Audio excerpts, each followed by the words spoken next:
Hello, everyone. Welcome to this landmark episode of the Geotechnical Engineering Podcast. We are at our 100th episode. This is straight up the centennial episode here. I'm your host, Jared Green from Langen Engineering Environmental Services, and I'm bringing you not just another episode, but a celebration of our journey together. Over the course of our episodes, we've delved deep into the soil of knowledge, uncovering the layers of expertise, innovation, and passion that drive our field of geotechnical engineering.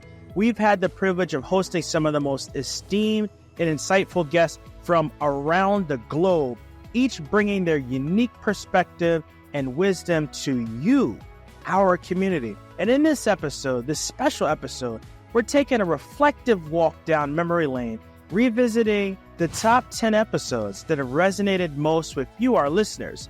We'll look through the books to see which got the most hits and had the most engagement.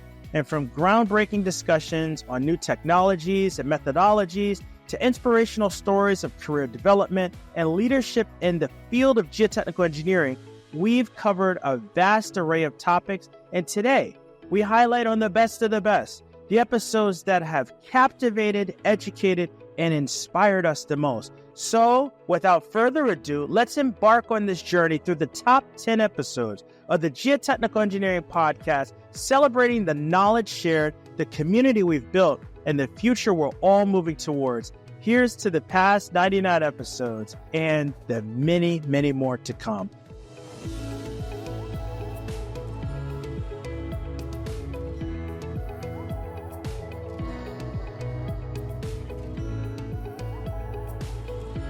All right, starting with number 10, episode 4 with Joanna Smith, a young, successful geotechnical engineer who at the time of the episode was working at AECOM. She has since moved on to start a non-for-profit that focuses in on STEM education for young folks, Daily Smith, and she's still making waves in the geotechnical engineering field. And in this episode, Joanna shared her experiences and the differences that she's making to make the world a better place as it relates to engineers and folks that are going into engineering. Let's hear what Joanna had to say.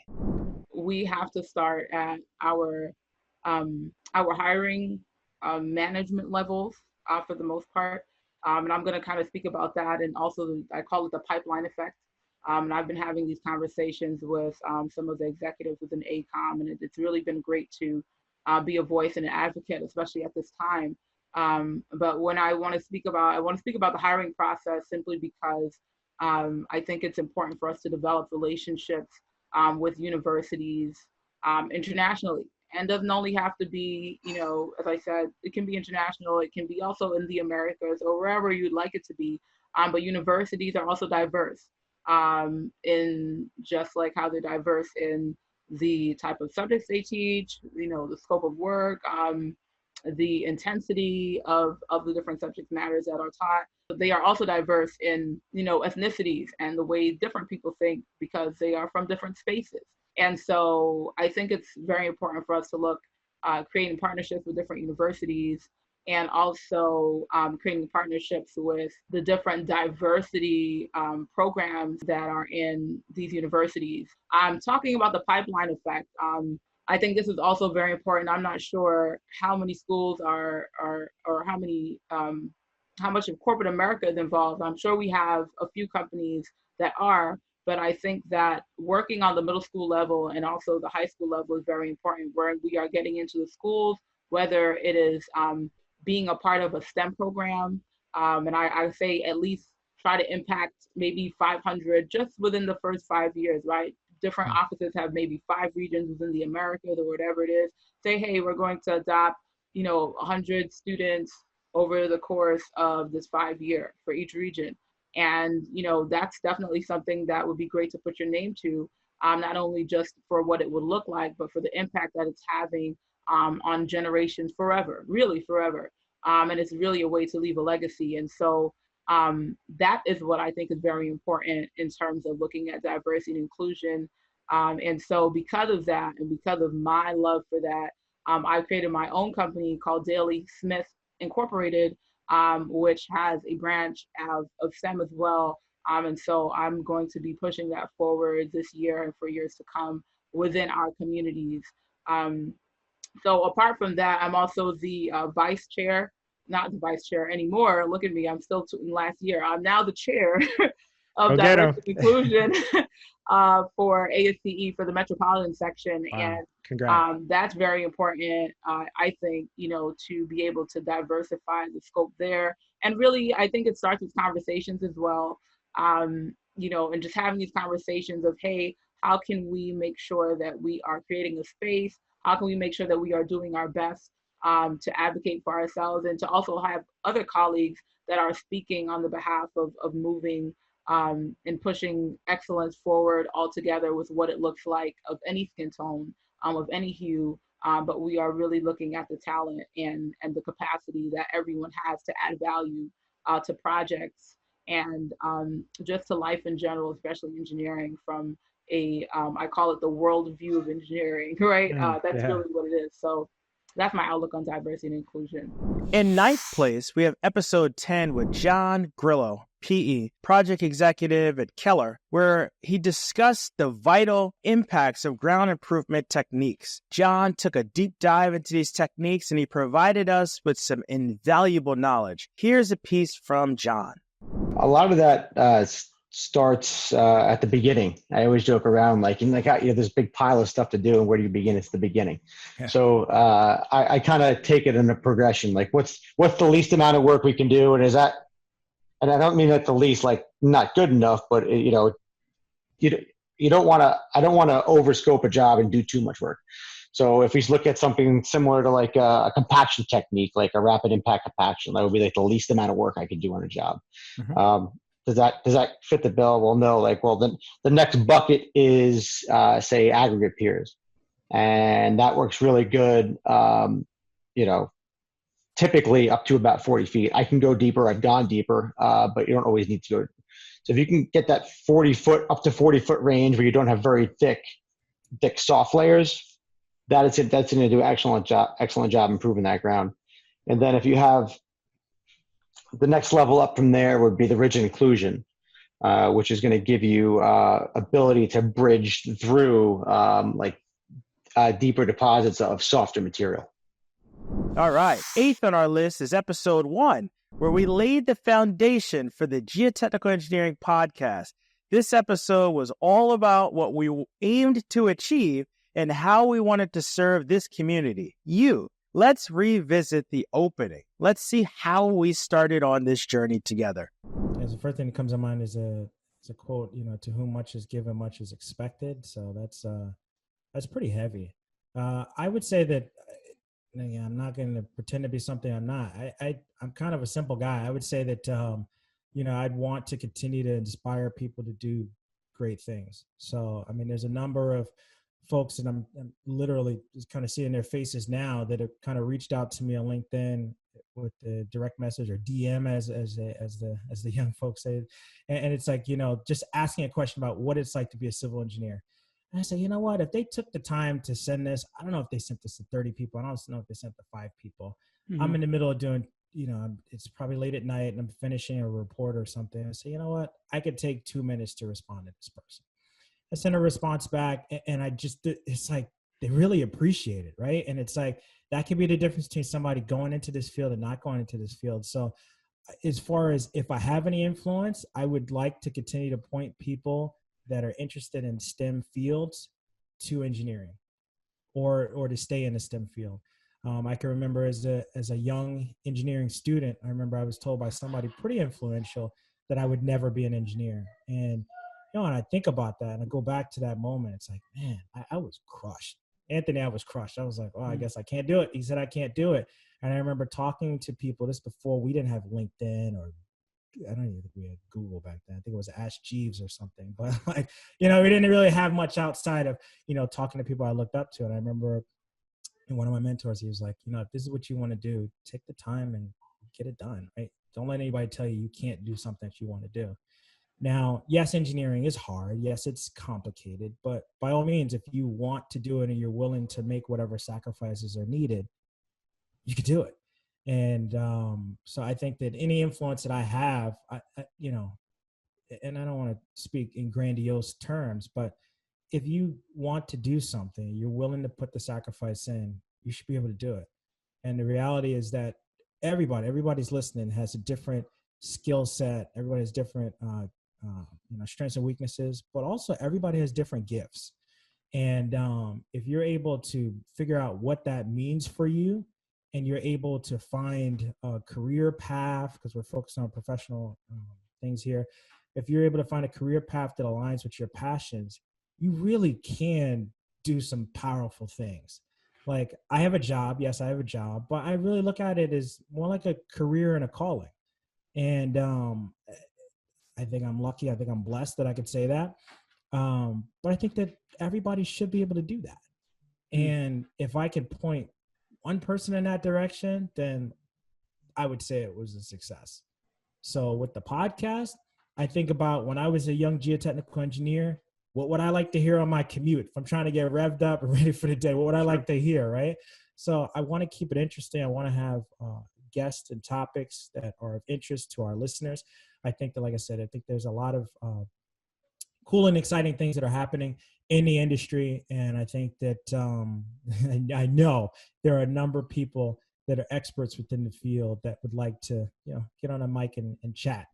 Number 7 brings us to episode 42 with Christina Titt, PG, CEG, a professional geologist at SHN. She was shedding light on the relationship between geological and geotechnical engineering.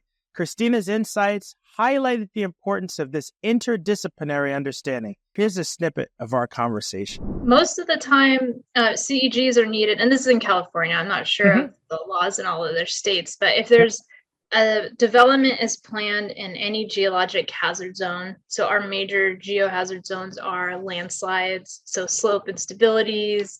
Those could be shallow, they could be deep, very deep, large landslides, but if development's going on like hillsides in a sloping area, that's a hazard. We have lots of liquefaction hazard zones, so the valleys with shallow groundwater during a big earthquake, because in California you can't avoid earthquakes. And then we have the fault line hazard zones. So any development going in like a known hazard zone, you're going to need a CEG for sure. A lot of the places I've worked, they wanted the geologist to do the field work anyway and get out there and look around the site. Don't just look where the building is going or the bridge, like go wider. What other potential fatal flaws may you see? What do we need to think about? And apply those. At number 6, episode 8, featuring Seth Perlman, PE, DGE, and member of ASCE, president and CEO of Menard Group USA, who shared his perspective on ground improvement technologies. Seth's expertise and case studies were a true learning experience. Let's listen to this moment from that episode. There's a new technique that we've been doing more recently. We call them earthquake drains.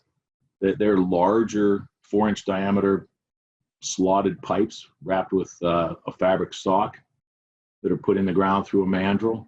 And the theory is that if you put enough of these in, you have sort of a rapid drainage reservoir in an earthquake case to prevent full liquefaction. You allow sort of a partial liquefaction, rapid drainage, and you still maintain shear strength then. So you don't have a flowing failure. You don't have a full liquefaction case.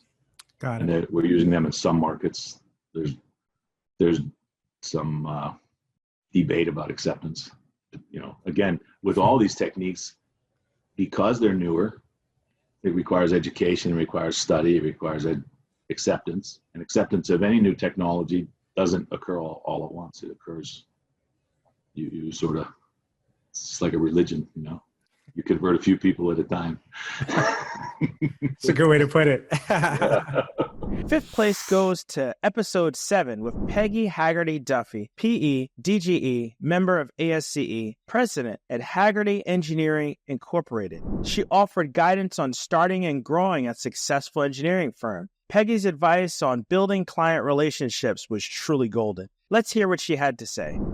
Okay, really great thing to think about here, which is if you are thinking of starting a firm in a year or 2 years, start learning about taxes and insurance and everything else, because you're not going to go in and a month later be the size of GE. You know, you will need to know those things. And sometimes you're going to hire people in your administrative positions who maybe it was a bad hire, or maybe they don't do a good job. And then you are on the hook.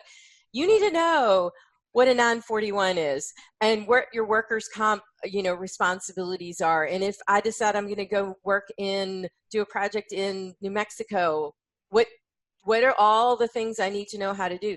You need to know those things in advance, because you will, as a small business owner, which you'll always start off as a small business owner, knowledge is power. You need to know those things. Coming in at number 4, episode 21 with Matthew Picardo, PE. Matthew bridged the gap between structural and geotechnical engineering, emphasizing the importance of our collaboration. Here's a highlight from that episode. But in terms of trying to integrate those together more holistically, I think at some point there needs to be, maybe not for all the projects, but for projects that are maybe costing a little more or they're a little more unusual. If it's spread footings, it's pretty typical default values. But maybe if you're heading towards a mat foundation or pile foundations, I think getting that communication in where maybe there might be soil structure interaction, possibly, where I think there's a little more communication between the geotech and the structural engineer, where, I think that's where we can add value. Like, hey, if we have piles, what can we do? Here's what we're trying to achieve. We're working with the construction team. They would prefer these types of piles. Is there a way we can do that? Or finding solutions on, hey, what if we, working with the contractor, we can find out which piles they have that are readily available that they prefer to use, maybe the size, and then working together with the geotech. Hey, what are those loads or those pile bearing values, mat slab values? And I think when it gets to that point, that's where we can start communicating better in terms of even modeling, because we model a structure a certain way. We obviously use your soil bearing values. So, for modeling our foundation, we, in our computer programs or, we use a lot of it is dependent on your bearing values or your soil values. And I kind of don't know the way the geotechs model it. I know for us, like, you give us the bearing values. Sometimes we'll put like a spring foundation on a mat slab and model it that way, but it is dependent on the geotechnical report. In third place, episode 11, which featured Andrew Burns, PE, Vice President of Engineering and Estimating for Underpinning and Foundation Skanska, who outlined the path to becoming a great geotechnical engineer. His passion for learning and growth was truly inspiring. Let's hear a little bit of his advice. Yeah, so I think I said this earlier. I think that it's really important for engineers to have a good general understanding of the general sort of engineering personality, right? We're generally all good at math, right? We're generally all comfortable doing math all day long, right? We're generally disciplined about, our work ethic and stuff like that. We're conscientious. I mentioned that, like getting a 95 on an exam, we want to know why we didn't get 100. The biggest problem I have with the young engineers who work for me is when I give them an assignment, they don't want to come back to me until it's perfect. And I have to tell them, like, you see this red pen? I'm going to mark it up no matter what you bring to me. So the sooner you bring it to me and the sooner I get out my red pen, the less time the sooner we're going to get to the final product. That's awesome.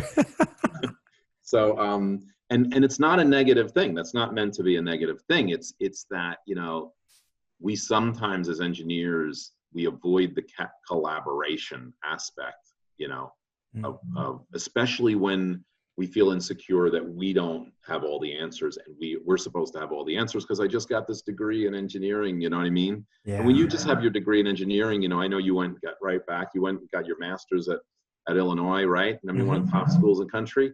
And what do? They sent you out the field to go figure out how little you actually know about how this is done. Right? Exactly. Put you in your place and go, okay, kid, Yep. School of Hard Knocks.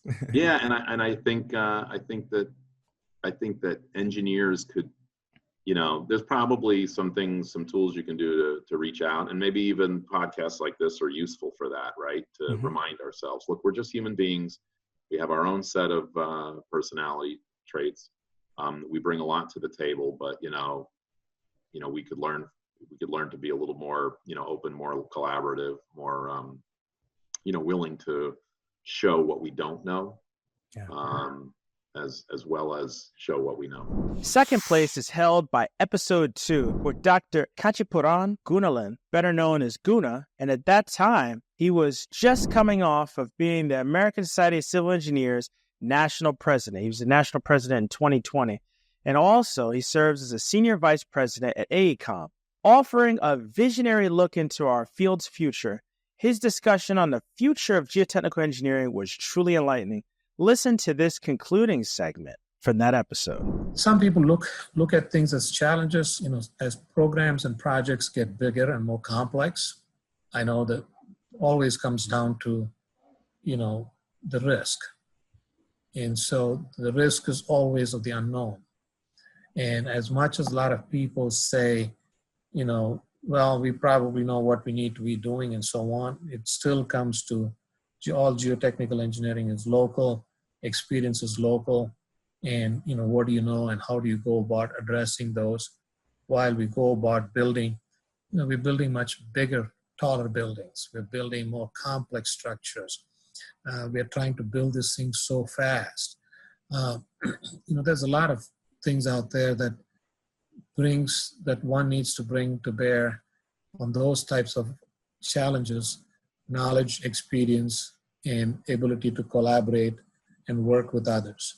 So I still think there's a lot of room and a lot of growth in our profession, as much as people may think that, we have done this before and we have a lot of information and we can do this, and still people take it and then find themselves in trouble.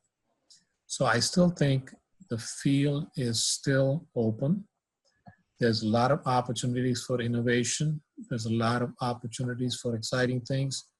So still work to be done meeting our day-to-day demands while we start thinking about how do we use the tools and technology to do things faster, do things better, and make it more cost efficient, because we're talking about reducing the cost of infrastructure by 50% by 2025. And I believe that majority of that contribution could and should come from the geotechnical engineering personnel on a project or a program. I think that's where a lot of people throw a lot of money and, for no reason. I also tell people that, we always feel comfortable because we have been driven to that because of risk and fear of litigation. We throw in factors of safety. I generally tell people, if you're going to do something and have a factor of safety greater than 3, you can get a monkey to do it. You don't need a geotechnical engineer to do it. So that's where the engineering and ingenuity comes in, and that's what we need to do. I always tell people it's not about what you say, it's how you say it. We need to find a way to work with people, find not only a seat at the table, but a voice. And so I always encourage people to say, don't feel bashful, don't be overly conservative, and don't say that I'm not going to take any risk. Then, as I said, if you're not willing to take the risk, then they can get a monkey to do it. So let's make sure that we do what we are trained to do, to use our ingenuity, engineering knowledge, and be able to make sure that we are providing for sustainable and resilient infrastructure that's going to serve the next generation for the foreseeable future. So that's what we need to do, especially in today's time where the dollar doesn't stretch too far. We need to figure out how do you help the folks stretch it. And I think geotechnical engineers are the key to successfully stretching the dollar and making it go a long way. And our top episode, drum roll please. Dr. Sebastian Loboguero, PhD and DGE. He's a geotechnical project manager and laboratory manager at American Geotechnical and Environmental Services Incorporated, AGES for short. He inspired us to embrace new opportunities in our careers. Sebastian's personal journey and success stories resonated with many of the folks listening and watching. Here's a memorable part of that episode. Oh, absolutely. I'll give you my greatest hits because I have very documented. So I always said one of my biggest things are, like the big bridges in Pennsylvania. So we have the CSBT bridge, which was finalized this year. That thing was in design for almost 10 years. The reason that is so special to me is because it was the time that AASHTO and PENDOR were changing the approach and design of drill shafts. Before, if you remember like the early versions of AASHTO, like, AASHTO 98, and then when it went through the 2000. Oh, that's the other thing, man. I'm crazy about design manuals. I have always been. So I collect them, I read them, and I talk to them as if they were records, from like music artists and stuff. Yeah. And everyone find it a little creepy in my office. I think it's awesome, man. So I'm always referring like, oh yeah, AASHTO 2005, you remember when they tricked the equation and things like that, and they induced the alpha factor. So, but anyway, long story short, this AASHTO for a while was always saying, you design a drill shaft based on end bearing, or you design it based on side friction. You don't really combine both. And PENDOR adopted that way, which was like, since you don't know the interaction between the two, you're gonna go either one way or the other. So then, Dan Brown and Associates, Dan Brown and his awesome team, that work with him, he started doing research with that with FXWA. He published on the I guess the GEC for drill shafts in 2010. He came back with like very simplified equations that were suggesting that you can combine two. Pennsylvania Department of Transportation then jumped into that around 2014 and produced on their manual. They say, okay, for the first time, we're going to allow you to use both, okay, but you need to predict the interaction. And they give you some basic principles of how to kind of do the combination. Without getting too technical, the number is 0.4 inches. When you pass 0.4 inches of movement, you lose your bond on site, but you're still far away from your ultimate on end bearing, which is typically around 5% of your diameter of the base. So they provide like some very basic rules. We were doing this CSBT bridge at that time, massive drill shafts, and we did an initial design, and then PENDOT came back to us and said, what would happen if we use the new equations? And at that point, keep in mind, I probably have been doing drill shafts and things like that for 10 years. Yeah. And now somebody's coming and telling you, use new equations that are way more aggressive. So I was like, all right, let's take a look. So we did, and we were able to cut the shafts by about half, wow. Which when you are talking big diameter shafts, it's a lot of money. It's a lot of money. So, and time and material too. Yeah. Exactly. So obviously PENDOR was like, okay, we feel great about it. Why do you recommend to be able to confirm? And I say, well, O-cell tests. We all know what O-cell tests. And I have a personal anecdote with O-cell because the week that I joined AGES, we were doing an O-cell test. And one of my previous mentors, Gene Lipovich, he retired a long time ago. He sent me to, just check it out. When I went, I thought that an O-cell was something that you do on a regular basis, So I went there. I didn't. That was the every project experience. Yes, exactly. So I was like, okay, that's I felt like as I was just going to see a pile being driven. Yeah. And I remember looking at the O-cell, I was like, that's cool. I didn't even take a picture because I thought, I was like, get it on the next project. I'll take a picture next project, right? I was like, this is just my first week, so I was like, I'm sure I'm gonna be seeing O-cell tests every 2 weeks. So I didn't even document it or anything like that. I went, got a look, awesome. Then after that, 5 years passed, and I was like, man, I really screwed it up because that was, they don't come as often. So when PENDOT approached us on this one and say, what would you like to do? Obviously, I said an O-cell test. And, I said, let's do an O-cell test, but I want a big one. I want to test everything, the side friction, the end bearing. They give me a lot of freedom, and they say, why don't you work with the lows, like the low test group and kind of come together in a test that is going to prove everything. And they said, if we do this, it's going to be great because then we can use it to prove that the equations on DM4 apply.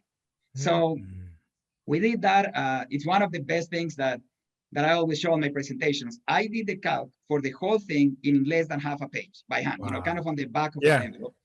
and I say, this is the configuration that we need, and this is the thing. So we did it. They gave us the money. Obviously, O-cell tests of these magnitudes, I think this test, I mean, I can tell you numbers because this is all public. The whole test ended up costing $350,000 just on the contractor, plus all of our time and everything associated. We did the test. When we were doing the test, I got everyone on site, even the PennDOT people, and I said, well, this is a very important day for me, and I want to give you my results before we do the test. So I say, this is gonna take 9,300 kips, and it's gonna, based on my computations, it's gonna deflect 0.4 inches. And then everyone was, like laughing and saying, okay, well, that's great. The guy that was doing the OSEL test, they work a lot in Florida, and he actually worked a little bit in South America. He looked at me and said, you're insane, man. We never get to those loads because typically what happened is that you underpredicted the capacity of the shaft. So when we get to the maximum rated capacity of the test itself, you have not reached the ultimate values that you thought you had on your design. Got it. Obviously, his experience is also a lot in weaker materials. We were in a semi-competent material. So I said, okay, that's an opinion, that's fine. So I say, let's just all put 20 watts, and then whoever ends up closer in this value, take it off. Some people actually start thinking, but then the construction director from PennDOT came and said, no, man, I mean, I love your idea, but I cannot allow like gambling, in a PennDOT project. I mean, that sounds like if we were drinking. So I'm like, okay, all right.